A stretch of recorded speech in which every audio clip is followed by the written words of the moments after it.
வணக்கம் நண்பர்களே. American president Donald Trump Ukraine வார நிறுத்தறதுக்காக ரஷ்யா கிட்ட எவ்வளவோ தடவை பேசி பார்த்தாரு. பட் ரஷ்யா போற கண்டிஷன்லாம் ரொம்ப மலைப்பா இருந்தது. சோ அதனால ரஷ்யாவை வழிக்கு கொண்டு வரதுக்காகவும் உக்ரைன் போற நிறுத்துறதுக்காகவும் அமெரிக்கா ஒரு அதிரடியான ஒரு விஷயத்தை பண்ணிருக்காங்க. ரஷ்யால இருக்கக்கூடிய 2 மிகப்பெரிய ஆயில் கம்பெனிகள் மேல பொருளாதார தடையை போட்டிருக்காங்க. அந்த கம்பெனிகளோட யாரெல்லாம் பிசினஸ் பண்றாங்களோ அவங்க மேலேயும் நாங்க பொருளாதார தடை போடுவோம்னு சொல்லி ஒரு அதிரடியான மிரட்டலை விட்டுருக்காங்க. சோ இதன் காரணமா ஒட்டுமொத்த உலகத்திலேயும் ஒரு மிகப்பெரிய ஒரு பாதிப்பு ஏற்பட போகுது. பர்டிகுலரா இந்தியாவிலையும் பாதிப்பு ஏற்பட போகுது. இந்த 2 நிறுவனமும் மிக மிக மிக முக்கியமான நிறுவனங்கள். இந்த கம்பெனி மேல அமெரிக்கா போட்டிருக்க இந்த சாங்ஷன்னால இந்தியாவுக்கு மட்டுமே இல்ல ஒட்டுமொத்த உலகத்துக்கு என்னெல்லாம் பிரச்சனை வரும், இந்த சாங்ஷன் மூலமா ரஷ்யாவுக்கு ஏற்பட போற பாதிப்புகள் என்ன, இந்த பாதிப்புகளை கையாளுறதுக்கு ரஷ்யா பல பயங்கரமான டாக்டிக்ஸ்களையும் வச்சிருக்காங்க. உண்மையிலேயே இந்த சாங்ஷன் மூலமா ரஷ்யாவை கண்ட்ரோல் பண்ண முடியுமா, ரஷ்யாவை உக்ரைன் வர நிறுத்த வைக்க முடியுமா, இது போன்ற தகவல்களை இந்த வீடியோல டீட்டெயிலா நம்ம பார்க்க போறோம். வீடியோக்குள்ள போறதுக்கு முன்னாடி இது போன்ற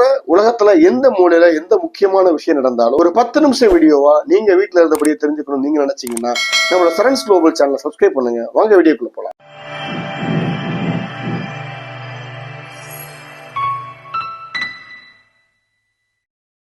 அமெரிக்கா உக்ரைன் வார நிறுத்தறதுக்காக பேச்சுவார்த்தைக்கு புடினை கொண்டு வருவதற்காக அமெரிக்கன் பிரசிடென்ட் டொனால்ட் ட்ரம்ப் ரஷ்யால இருக்கக்கூடிய மிக முக்கியமான ஆயில் நிறுவனங்களான ரஷ்ய கவர்மெண்ட்டுக்கு சொந்தமான ரோஸ்னா மற்றும் ரஷ்யால இருக்கக்கூடிய ஒரு மிகப்பெரிய ஒரு பிரைவேட் கம்பெனியான லூகாயில் ஆகிய 2 கம்பெனிகளுக்கு பொருளாதார தடையை போட்டிருக்காங்க. இந்த கம்பெனிகள் கூட யாரெல்லாம் பிசினஸ் பண்றாங்களோ அவங்க மேல செகண்டரி சாங்ஷனும் போடுவோம்னு சொல்லி பகிரங்கமா மிரட்டி இருக்காரு. உக்ரைன் வார் ஆரம்பிச்சதுல இருந்து ரஷ்யா கிட்ட டிஸ்கவுண்ட் பிரைஸ்ல இந்தியா, சைனா, துருக்கி போன்ற நாடுகள் அவங்க கிட்ட ரொம்ப கம்மியான ரேட்ல ஆயில் வாங்கிட்டு இருந்தோம். சோ அதனால ரஷ்யன் எக்கானமி டோட்டலா முடங்கி போகாம என்ன பிரச்சனைகள் வந்தாலும் இந்த வார் கண்டினியூ ஆகிட்டு இருந்தது, எந்த பிரச்சனையும் இல்லாம ரன் ஆகிட்டு. இந்த சூழ்நிலையில இப்போ இந்த கம்பெனிகள் மேல பகிரங்கமான ஒரு சாங்ஷன் போட்டதுனால இந்தியாவும் ரஷ்யா கிட்ட இருந்து வாங்கக்கூடிய ஆயில ரொம்ப பெரிய அளவுல குறைச்சிட்டாங்க. சைனாவும் ரஷ்யா கிட்ட இருந்து வாங்கக்கூடிய அந்த ஆயிலோட அளவை மிகப்பெரிய அளவுக்கு குறைச்சிருக்காங்க. சோ நீங்க கேட்கறது எனக்கு புரியுது. அது எப்படிங்க உக்ரைன் ரஷ்யா போரையே நிறுத்துறதுக்கு ரஷ்யால இருக்கிற 2 கம்பெனி மேல நீங்க சாங்ஷன் போட்டா ரஷ்யா எப்படி பணியும், அவ்வளவு பெரிய கம்பெனியா அப்படின்னு நீங்க கேட்கறது எனக்கு புரியுது. உண்மையை சொல்ல போனா இந்த 2 நிறுவனங்களும் கொடுக்கக்கூடிய வரி வருவாயை வச்சுதான் ரஷ்யாவோட 10% வருமானம் இருக்குது.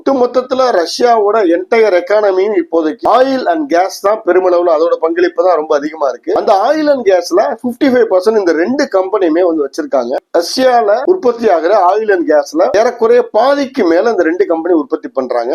சோ அதுல இருந்து வரக்கூடிய வருமானத்தை கிட்டத்தட்ட பாதி வருமானத்தை இந்த 2 கம்பெனி மட்டுமே கொடுக்குறாங்கன்றதுதான் முக்கியமான விஷயம். அதனாலதான் இந்த 2 கம்பெனியை பர்டிகுலரா குறி வச்சு அமெரிக்கா சாங்ஷன் போட்டிருக்காங்க. இந்த 2 கம்பெனி மேல அமெரிக்கா போட்ட சாங்ஷனால இந்தியாவுக்கு என்ன பாதிப்புன்னு கேட்டீங்கன்னா, உக்ரைன் வார் ஆரம்பிச்சதுல இருந்து ரஷ்யா கிட்ட இந்தியா, சைனா போன்ற நாடுகள் ரொம்ப அதிகமான ஆயில விலைக்கு வாங்கிட்டு இருக்காங்க.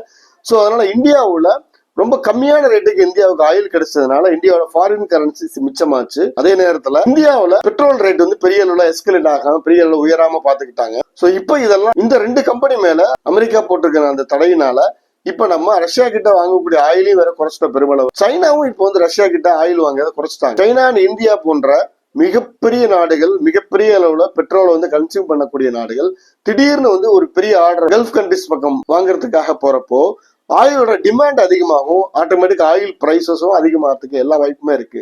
இந்த ஆயில் பிரைஸ் ஆகின்றது உலகம் முழுக்க இருக்கக்கூடிய எல்லா நாடுகளையுமே பாதிக்க போகுது. ரஷ்யா கிட்ட வாங்கின அளவு கம்மியான ரேட்டுக்கு மற்ற நாடுகள் க்ரூட் ஆயில் வாங்க முடியாத காரணத்தினால பெட்ரோல்ல இருந்து அரசாங்கத்துக்கு கிடைக்கக்கூடிய பெரிய அளவிலான வரி வருமானம்ன்றது குறைய ஆரம்பிக்கும். சோ பெட்ரோல்ல இருந்து வரக்கூடிய வரி வருமானம் குறையும் போது அதை ஈடுகட்டுறதுக்காக மற்ற பொருட்களோட விலையும் ஏறதுக்கான எல்லா வாய்ப்புகளும் இருக்கு.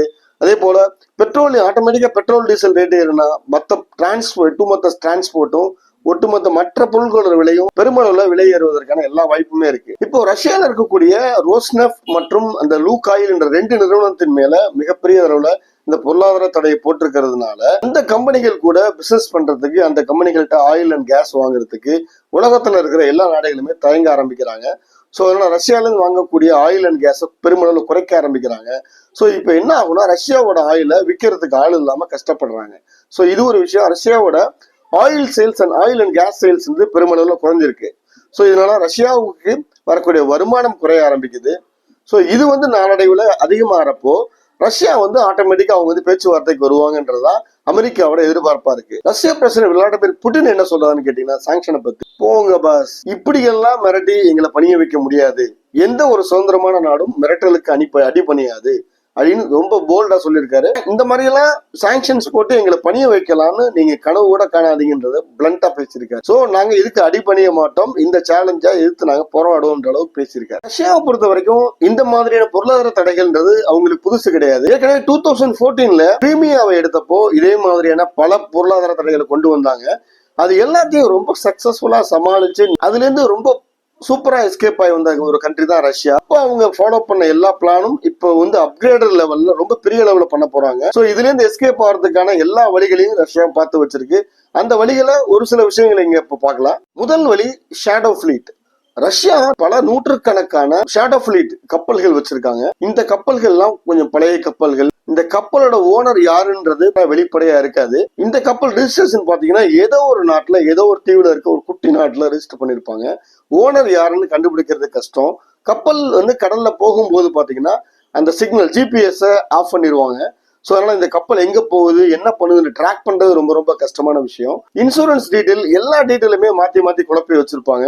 சோ இந்த கப்பலோட உண்மையான ஓனர் யாருன்றத கண்டுபிடிக்கவே முடியாது. ஆனா பேக்ரவுண்ட்ல போய் பாத்தீங்கன்னா ரஷ்யாவோட ஆயில் அல்லது ரஷ்யாவோட கேஸ் ஏற்றி தான் போயிட்டு இருக்கும். இந்த மாதிரியான கப்பல்களை பயன்படுத்தி ஏற்கனவே ரஷ்யா வந்து தன்னோட ஆயில் அண்ட் கேஸ் பிசினஸ் பண்ணிக்கிட்டு தான் இருக்கிறாங்க. இந்த மாதிரி ஷேடோ ஃபிளீட்டை இனி அதிகமா யூஸ் பண்ணுவாங்க. எல்லாம் ரஷ்யால இருந்து புறப்படுற இந்த கப்பல்கள்ல ஆயில் அண்ட் கேஸ் ஏற்றி நடுக்கடல்ல கொண்டு போய் வச்சுட்டு இந்த கப்பல்ல இருக்கிற பாதி ஆயில் அண்ட் கேஸ அடுத்த கப்பலுக்கு நடுக்கடல்லே மாத்துவாங்க. சோ இந்த மாதிரி எந்த கப்பல் இருந்து வந்துச்சு எப்படி போச்சுன்ற விஷயத்த கண்டுபிடிக்கிறது ரொம்ப ரொம்ப கஷ்டமா இருக்கும். சோ அதே போல இதெல்லாம் ட்ராக் பண்றதுக்கு அமெரிக்கா ஒரு சேட்டலைட் ஒன்று வச்சிருக்காங்க. பட் இருந்தாலும் அந்த சேட்டலைட் கண்ணிலே மண்ணை தூவி தான் இது வரைக்கும் பண்ணிட்டு இருக்காங்க. அமெரிக்காவுக்கும் இந்த விஷயம் தெரிஞ்சிருந்தாலும் கையும் களவுமா பிடிக்கிறது அவங்கள ரொம்ப ரொம்ப கஷ்டமான காரியமா இருக்குது. இருக்கிற நடைமுறை சிக்கல்கள் காரணமா அந்த கப்பல்கள் மேல ஆக்ஷன் எடுக்கிறதுலயும் நிறைய பிரச்சனைகள் இருக்கு. ரஷ்யா ஆயிலையே வேற ஒரு கண்ட்ரியோட ஆயில் மாதிரி மாத்தி ஓனரே தெரியாம சேல் பண்ணிட்டு இருக்காங்க. இதுவும் ஒரு பக்கம் நடந்துகிட்டு இருக்கு. அதே மாதிரி ரஷ்யா தனக்கு தேவையான பொருட்களை இம்போர்ட் பண்றதுக்கு என்ன வழி பண்றாங்கன்னா ஈரான் மற்றும் எகிப்து மூலமா அவங்களுக்கு வந்து இம்போர்ட் பண்ணிட்டு இந்த நாட்டுல இருந்து இவங்களை இம்போர்ட் பண்றதா கணக்கு காமிக்கிறாங்க. டைரக்டா ரஷ்யாவுக்கு வராம ரஷ்யாவோட ஃப்ரெண்ட்ஷிப் வச்சிருக்க ரொம்ப நாள் பழைய தோஸ் 30-40 வருஷமா ரஷ்யா கூட ரொம்ப க்ளோஸ் ஸ்டைல இருக்கக்கூடிய நாடுகளுக்கு இறக்குமதி பண்ணி அங்கேயிருந்து இவங்க வாங்கிக்கிறாங்க. இப்படிப்பட்ட தந்திரமான சில விஷயங்களை ரஷ்யாவும் ஃபாலோ பண்றாங்க. ரஷ்யா அடுத்து என்ன ஃபாலோ பண்ணுவான்னு கேட்டீங்கன்னா ஆல்ரெடி இந்தியாவுக்கும் சைனாவுக்குமான ரஷ்யாவோட சேல்ஸ் கம்மி ஆயிட்டதுனால எகிப்து, மலேசியா, வியட்நாம் மற்றும் ஒரு சில ஆப்பிரிக்க நாடுகளுக்கும் ரஷ்யால இருந்து அவங்களோட எக்ஸ்போர்ட்டை டைவர்ட் பண்ண முடியும். பட் என்னதான் டைவர்ட் பண்ணாலும் இந்தியாவுக்கும் சைனாவுக்கும் கொடுத்த அளவுக்கு அவங்களால இந்த பிசினஸ் அங்கே ஈடுகட்டுறது கஷ்டம். இந்த கம்பெனிகள் ரோஸ்நெட் அண்ட் லூகாயில் வந்து அவங்களோட குரூட் ஆயிலை விற்க முடியலன்னு சொன்னா அதை வந்து ரிஃபைன் பண்ணி பெட்ரோல் டீசலா மாத்தி வேற ஒரு கம்பெனி மூலமா விற்கிறதுக்கான வாய்ப்புகளையும் ரஷ்யா தேடுவாங்க. மேஜர் பிரச்சனை என்னன்னு கேட்டீங்கன்னா இந்த ரெண்டு கம்பெனிகளும் அவங்க வந்து ஆயிலை வந்து சேல் பண்ணாலும் கூட யூஎஸ் டாலர்லயோ அல்ல இன்டர்நேஷனல் பேங்க் மூலமோ அவங்களால பிசினஸ் பண்ண முடியாது. என்ன காரணம்னா அங்க இருக்க சாங்ஷன்ஸ் காரணமா எந்த ஒரு பேங்க்கும் இவங்களோட அக்கௌண்ட் ஆப்ரேட் பண்ண விடாது, ஃப்ரீஸ் பண்ணிடுவாங்க. அதனால இவங்க இன்னொரு மாற்று வழி என்ன வச்சிருக்காங்கன்னு கேட்டீங்கன்னா ஆயில் பிசினஸ் கோல்டுக்கு பதிலாகவும், அதாவது நான் ஆயில் தரேன் நீ கோல்டு கொடு, அந்த மாதிரி ஆயிலுக்கு பதிலாக யுவான் வாங்கிக்கிறது, ஆயிலுக்கு பதிலாக ஃபுட் வாங்கிக்கிறது, டெக்னாலஜி வாங்கிக்கிறது, ஆயுதம் வாங்கிக்கிறது, இந்த மாதிரியான பண்டமாற்று முறையை வந்து ஃபாலோ பண்ண ஆரம்பிச்சிட்டாங்க. அடுத்து இன்னொரு தந்திரமான விஷயம் ரஷ்யா பண்ணக்கூடிய தந்திரமான விஷயம் என்னன்னு கேட்டீங்கன்னா ரஷ்யாவோட ஆயில் அண்ட் கேஸ் சேல்ஸை டோட்டலா நிறுத்திடுறது. நான் விற்க மாட்டேன்னு சொல்லி நிறுத்தினா என்ன ஆகும், ஒட்டுமொத்த வேர்ல்டுலயும் ஆயில் அண்ட் கேஸோட டிமாண்ட் அதிகமாகும், ரேட்டு கண்ணாப்புன்னு ஏற ஆரம்பிக்கும், ஒட்டுமொத்த உலகமும் பாதிக்கப்படும். அந்த நேரத்துல அமெரிக்காவோட இந்த பொருளாதார தடை மேல உலகமே காரி துப்புற நிலைமை வரும். அப்படி கூட ஒரு வாய்ப்பு இருக்கு. சோ ரஷ்யா நினைச்சா இதை கூட ஒரு ஆயுதமா பயன்படுத்த முடியும் அவங்களால. சோ பெட்ரோலியம் அண்ட் கேஸோட ப்ராடக்டோட ரேட் ஏறுனா உலகமே இதுக்கு காரணம் யாரு, அமெரிக்கான்னு சொல்லி ஒட்டுமொத்த உலக மக்களோட கோபமும் அமெரிக்கா மேல திரும்பத்து கூட எல்லா வாய்ப்புகளும் இருக்கு. இந்த ஒரு டெக்னிக்கையும் ரஷ்யா கையாளுவதற்கான வாய்ப்பு கூட இருக்குன்னு சொல்றாங்க. இந்த ரெண்டு கம்பெனி மேல போட்ட அந்த பொருளாதார தடையால ரஷ்யாவில் என்னெல்லாம் பாதிப்பு வரும்னு கேட்டீங்கன்னா ரஷ்யாவோட ஒரு 40% இன்கம் வந்து இந்த ரெவென்யூ ஆயில் அண்ட் கேஸ் மூலமா தான் வருது. இந்த 40% ரெவென்யூல பாதி வருமானத்தை இந்த ரெண்டு கம்பெனியுமே தருதுன்றதுனால மிகப்பெரிய அளவுல ரஷ்யாவோட அந்த எக்கனாமில பட்ஜெட் துண்டு விடுவதற்கான எல்லா வாய்ப்புமே இருக்கு. ரஷ்யா வாருக்குன்னு செலவு பண்ணக்கூடிய அமௌண்ட் குறையறதுக்கான வாய்ப்புகள் இருக்கு. சோ ரஷ்யா ஆட்டோமேட்டிக்கா என்ன ஆவாங்க, கடன் வாங்க வேண்டிய நிலைமை ஏற்படும். ரஷ்யாவோட ரூபாவான ரூபிலோட மதிப்பும் குறைய ஆரம்பிக்கும். ரஷ்யாவோட இன்ஃபிளேஷன் காரணமா விலைவாசிகள் ஏற ஆரம்பிக்கும்.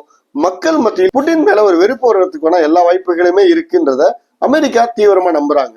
சரிப்பா, ரஷ்யா மேல அமெரிக்கா போடுற இந்த பொருளாதார தடையால எக்கனாமிக்கலா அவங்களை முழுக்கனா இந்த உக்ரைன் வார் நின்றுமா, ரஷ்யா பணிஞ்சிருவாங்களான்னு கேட்டீங்கன்னா உடனே இது நடக்கிறதுக்கான வாய்ப்பு இல்லைன்றதா பல நிபுணர்களோட கருத்தா இருக்கு. 6 மாசத்துல இருந்து 8 மாசங்கள் இதே மாதிரி நிலைமை தொடரும் போது ஆயில் அண்ட் கேஸ்ல இருந்து வரக்கூடிய வருமானம் ரஷ்யாவுக்கு குறையிறப்போ, ரஷ்யாவோட பட்ஜெட்ல துண்டு விழுறப்போ, இது எல்லாமே கொஞ்சம் கொஞ்சமா ஆட் ஆகி ஒரு பிரஷரை கிரியேட் பண்ணும். அரௌண்ட் ஒரு வருஷத்துக்குள்ள புட்டின் நம்ம பேசி தீர்த்துக்கலான்ற முடிவுக்கு வர்றதுக்கான எல்லா வாய்ப்புகளுமே இருக்குன்னு சொல்றாங்க. முடியல. உங்ககிட்ட தான் கேட்கிற ஒரே ஒரு கேள்வி என்னன்னு கேட்டீங்கன்னா, புட்டின் பனிவாரா ரஷ்யா உக்ரைன் வார நிறுத்துறதுக்கு சம்மதிப்பாங்களா? உங்க கருத்துக்கள் என்னன்னு கமெண்ட்ல சொல்லுங்க. மீண்டும் மற்றொரு வீடியோவில் உங்களை சந்திக்கும் வரை உங்களிடமிருந்து விடைபெறுகிறேன். நன்றி, வணக்கம்.